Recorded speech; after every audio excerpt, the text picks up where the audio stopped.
संयोजक हैं प्राचीन श्री अग्रवाल दिगंबर जैन पंचायत रजिस्टर धर्मपुरा। प्रधान श्री चक्रेश जैन, महामंत्री श्री विजेंद्र जैन, कोषाध्यक्ष श्री शेखर जैन, सचिव श्री नीरज जैन, मंदिर मैनेजर श्री पुनीत जैन।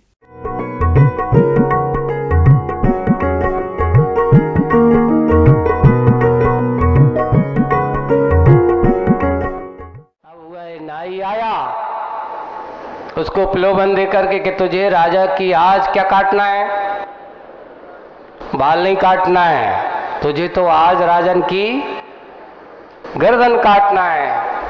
राजा तो बड़े निश्चिंत होकर के बैठे हैं और गुरु महाराज के वचनों को याद करते हुए, और जैसे ही वो नाई आया और उसने अपना निकालो, क्या निकाला, उस्तरा निकाला, पहना करने वाली बटैया निकाली और पानी डाला, और इधर जैसे ही उसने निकाला और इधर उसने गुरु महाराज की वो पंक्ति बोलना चालू कर दी, घीस घिसावत, घीस घिसावत और लगावत पानी, तेरे मन में क्या बैठी है तेरे मन की जानी।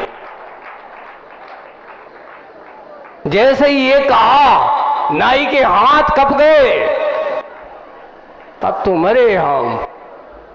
राजा को पता कैसे चल गया,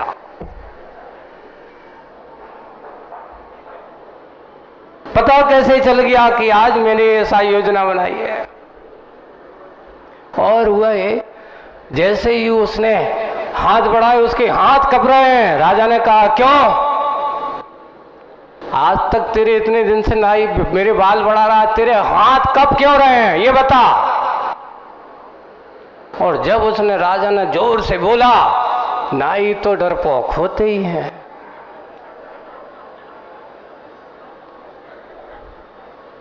एक कहावत है, ये चीज जो है लोभी होते ना, इन लोगों को लोभन दे दो तो बिल्कुल ऐसे सड़ चढ़ जाएंगे, और अगर थोड़ा डांट दे तो सटपटा जाएंगे। बोले कि क्या बात है, कुछ ना कुछ रहस्य है। और जैसे ही जोर से बोला, वो हाथ जोड़ करके चरणों में लौट गया, राजन क्षमा करो, आज मुझे ऐसा प्रलोभन दिया गया था और आज मैं आपके बाल काटने नहीं, आज तो आपका मैं गला काटने के लिए मुझे ऐसा पैसा दिया गया था। ओहो, राजन सोचते हैं कि देखो, एक संसार में ऐसी विचित्र आत्माएं हैं कि जिन्हें हम अपना समझते हैं। इस संसार के वैभव जो सत्य नहीं है, ये संपदा, ये राज, ये सब कुछ जिसके लिए अपनी पत्नी और जिनके मैं मंत्री इन मिलकर के मेरा गला, जिनको मैं सब कुछ अपना समझता हूँ, ये मेरा गला काटने तैयार हैं। और मैं क्या समझ रहा हूँ। और इधर उनको याद आती कि बताओ, एक महाराज का एक सामान्य से भैंस धोने वाले का चिंतन कितना मेरे लिए जान बचाने वाला बन गया। राजा अपने आप को धन्य समझता है कि ये संसारी आत्मा के अंदर कैसे स्वार्थ सिद्ध होता है, कहाँ कहाँ क्या क्या सिद्ध ऐसा कर सकता है। लोगों से कहो महाराज कि भैया कभी सत्य को सांच जवाहर खोल, सतवादी जग में सुखी। लेकिन आज क्या कहते हो आप लोग, यहाँ सांच जवाहर खोल नहीं, नहीं, जितना बन सके झूठ बोल। क्यों? क्योंकि आज के जमानों सत्य को बंधु, ये ध्यान रखना, कितना भी हो सत्य परेशान हो सकता है पर पराजित नहीं होता। बस राजा को श्रद्धान हुआ, उसके अंदर मुनिराज के प्रति आस्था बनी और उसने कहा, धिक्कार है ऐसे राज्य को जो हमें अपने वाले ही मारने को तैयार हों। और एक सत्यवादी, सत्य धर्म के धारण करने वाले मुनिराज के वचन सुनकर उन्हें वैराग्य हो गया और राजा मुनि बन करके दीक्षा लेता है। आप लोगों को कोई धोखा देता है, तुम्हें वैराग्य होता है? कोई तुमसे झूठ बोल दिया था, तुम्हारे लिए ऐसा लगता, धक्का लगता है जब तुम्हें वैराग्य होता है। बंधु, क्षत्रिय जो होते हैं वे ही समझ बनियों को कभी वैराग्य नहीं होता। वैराग्य उनको होता है कि जो एक बात उनके जेहन में उतर जाती है वो फिर संसार के इस राग रंग में फंसने की कोशिश आपको ये साबित करने के लिए नहीं है, आपको स्वयं को सिद्ध करने का दिन है। दूसरों के सामने शपथ लेने की जरूरत नहीं है, सत्य को साबित करने की जरूरत नहीं है, सत्य को तो जीवन में अपनाने की जरूरत है, उसे हम अपनाएं। राजा की रक्षा हुई, एक मुनिराज के वचनों को स्वीकार करने से, वैसे ही हम भी सच्चे देव शास्त्र गुरु की मार्ग को अपनाएं, उनके ऊपर सच्ची श्रद्धा करें। ना जाने हमारे जीवन में कैसे कैसी विपदा आएंगी, उन विपदाओं को आप दूर कर सकते हो। बस इतना ही। इच्छा निरोधा तपा। अब इच्छाएं कितनी हैं, इनकी कोई सीमा है? एक याद हो तो तपा दो। इच्छाओं का कोई अंत है ही नहीं है, एक के बाद एक, एक के बाद एक पूरी होती नहीं कि दूसरी सामने खड़ी हो जाती है। पर अज्ञानी जनों की दशा ये है कि उनका काम है कि एक इच्छा पूरी हुई नहीं कि 4 इच्छाएं पैदा कर लेता है। और ज्ञानी क्या होता है? वो कहता है कि बंधु, अपने आप को अगर तुम्हें संसार के ताप में तपना हो तो इच्छाओं को जन्म दो। संसार के ताप से बचना हो तो इच्छाओं का निरोध कर दो।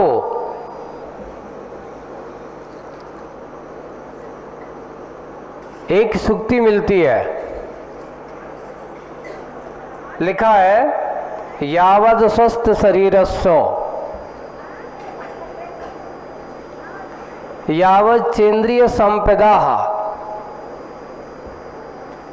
और तावत युक्तम तपः कुर्यात् वर्धक्यम केवलम श्रमम। 4 अर्थ है, बहुत अच्छी बातें कही आपको। जब तक तुम्हारा शरीर स्वस्थ है तब तक, और तब तक, और दूसरा जब तक तुम्हारी इंद्रियां अच्छी हैं, 5 इंद्रियां सुरक्षित हैं, स्वस्थ हैं, शरीर स्वस्थ है, इंद्रियां अच्छी हैं, तो क्या करना चाहिए? तावत तपः कुर्यात्। अच्छे से तप कर लो। क्यों? इसलिए कर लो क्योंकि वर्धक्यम केवलम श्रवम। बुढ़ापे में तप नहीं होता, बुढ़ापे में तो बस क्या होता है, भैया अब हिम्मत नहीं आ, बैठो नहीं जात, और उनसे कहो कि फिर लेटो जात तो कोई लेटे में भी चैन नहीं आ। क्यों? नींद नहीं आती। इसलिए यही है अवसर कि अगर तुम्हारा शरीर स्वस्थ है, इंद्रियां अच्छी हैं, तो ये संपदाएं हैं। यावत चेंद्रिय संपदा शब्द यह है, ये तुम्हारी इंद्रियां संपदाएं हैं, इनसे विपदाओं पैदा मत करो। संपदा है जो आपको सुख दे, और विपदा है जो आपको दुख दे। आपकी ये इंद्रियां सुख भी बन सकती है और आपकी ये इंद्रियां दुख भी बन सकती है। इसलिए किसको करना है, किनका निरोध करना है? कहा है कि इच्छा निरोधा तपा, ये शब्द दिया है। इच्छाओं का निरोध करने का नाम तप है। पर ये इच्छाओं को जन्म देने वाली जन्मदात्री अगर कोई है तो तुम्हारी इंद्रियां ही हैं, तुम्हारे विषय कसाई ही हैं। किसका निरोध करना है? तो इन इंद्रियों की निरोध करना है। इनके विषय कसाय से इनके अपने आप को दूर रखना है।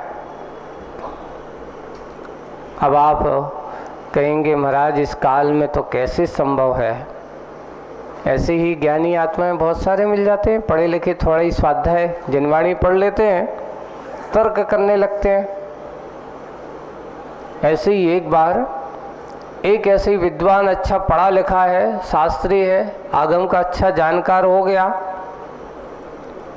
उस समय आचार्य शांति सागर जी महाराज का चतुर्मास चल रहा था। कहाँ पर? कुंथलगिरी में। उनके पास गया और सीधा महाराज से कहता, महाराज आप लोग व्यर्थ में समय खराब कर रहे हो, काहे को मुनि बन गए हो? बोले कि क्यों भाई, समय क्या खराब कैसे हो गए? बोले कि जब मालूम है कि इस पंचम काल में मोक्ष नहीं होना, भगवान की वाणी है, आज तुम्हारे पास सैनन नहीं है, तुम्हारे पास सामर्थ्य नहीं है, फिर मुनि बनने से फायदा क्या है? महाराज ने कहा, भाई लगता है ये पढ़ो लिखो आदमी है, और पढ़े लिखे आदमी को ज़्यादा पढ़े लिखे बनने की ज़रूरत नहीं है। कभी कभार उसके लिए ज़्यादा ग्रंथ बताएंगे तो समझ में नहीं आएगा, बिना ग्रंथ की बात समझाने की ज़रूरत है इसको, और इसको प्रैक्टिकल दिखाने की ज़रूरत है। महाराज ने उससे कहा कि ये बात बताओ भैया, सामने काय को पढ़ लगो?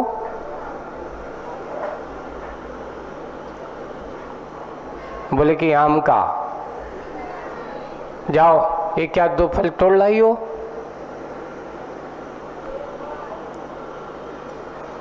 उसमें से फल तोड़ लाओ। तो वो कहता, महाराज आप इतने समझदार हो करके, पढ़े लिखे हो करके, इन दिनों में कहीं आम मिलता है? ये भादों के महीने में तुम कह रहे हो। अगर तुम चैत वैशाख में कहते तो फिर भी कदाचित हो जाता। अभी ये महीने में आप कैसे हो, इतने समझदार हो करके फल मांग रहे हो? बोले कि इस महीने में फल मिलने वाले नहीं है। तो भैया एक काम करो, जो पेड़ काय को लगो, बेकार है, किसने लगाया? मूर्ख है वो।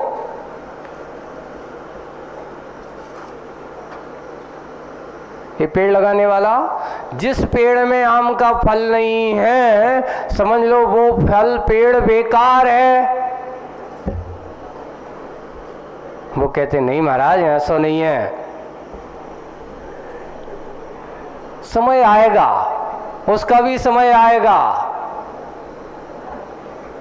समय पर उस पर फल लगेंगे, मोर लगेंगे।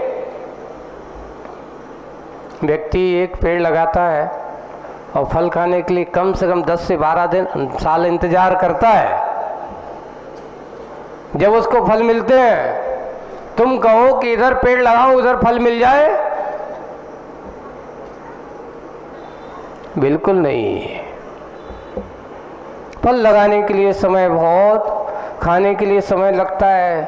तो बोले कि ये तो तुम जानते हो, समझदार हो, फिर आज आप यहाँ जो पूछ रहे हो कि इस काल में जब मोक्ष नहीं तो मुनि क्यों बन गए?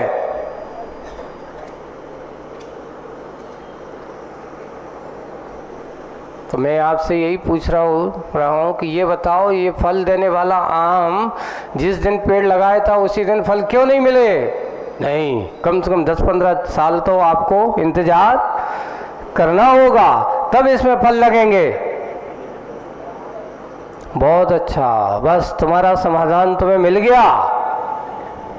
अब सोचो कि जब इस पेड़ को लगाने से 10-15 साल इंतजार करने के बाद तुम्हें फल मिलता है, तो हमने भी उस लगाने वाले व्यक्ति की तरह यही सोचा है कि भैया मोक्ष रूपी फल मिलेगा तो महाव्रती रूपी वृक्ष में ही मिलेगा।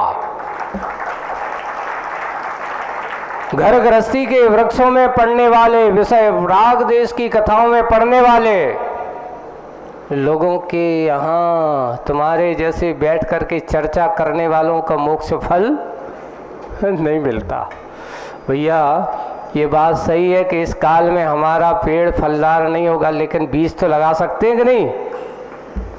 इस भाव में हमने इमाम का पेड़ तो लगा दिया, लेकिन ये निश्चित है कि इस भाव में पेड़ लगाया है तो ये पेड़ अगले भाव में कभी ना ज़्यादा से ज़्यादा 2-3 भाव में, और ज़्यादा से ज़्यादा या कम, ज़्यादा से ज़्यादा 7-8 भाव, और कम से कम 2-3 भाव में नियम से फल मुझे मिलेगा।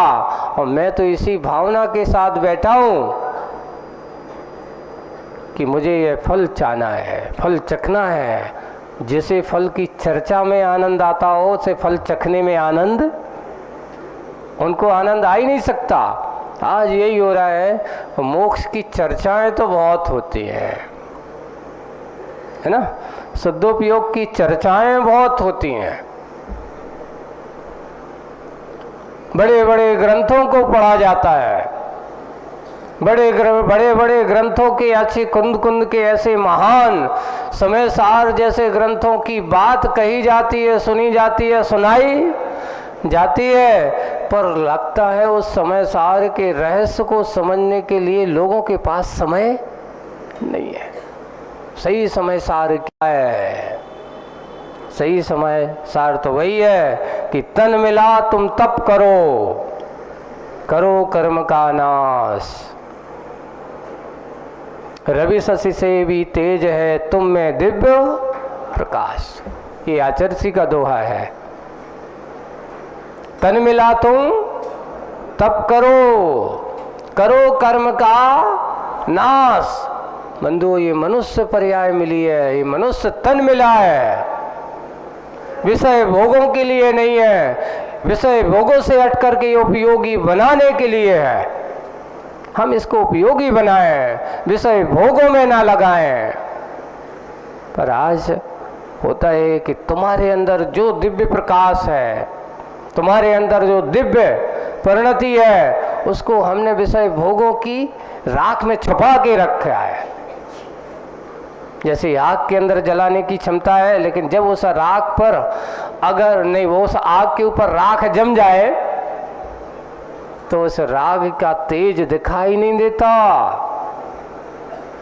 उस राग के तेज को प्रकट करना है, बस थोड़ी सी राख की राखें, विषय कसाई की राख को दूर करो।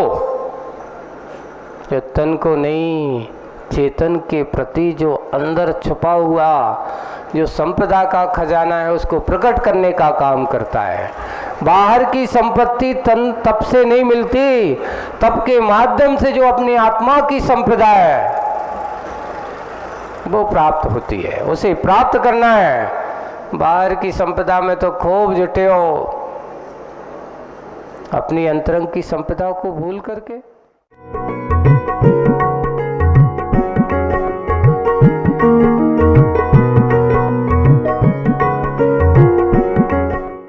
इस कार्यक्रम के पुण्यार्चक थे प्राचीन श्री अग्रवाल दिगंबर जैन पंचायत रजिस्टर धर्मपुरा, प्रधान श्री चक्रेश जैन, महामंत्री श्री विजेंद्र जैन, कोषाध्यक्ष श्री शेखर जैन, सचिव श्री नीरज जैन, मंदिर मैनेजर श्री पुनीत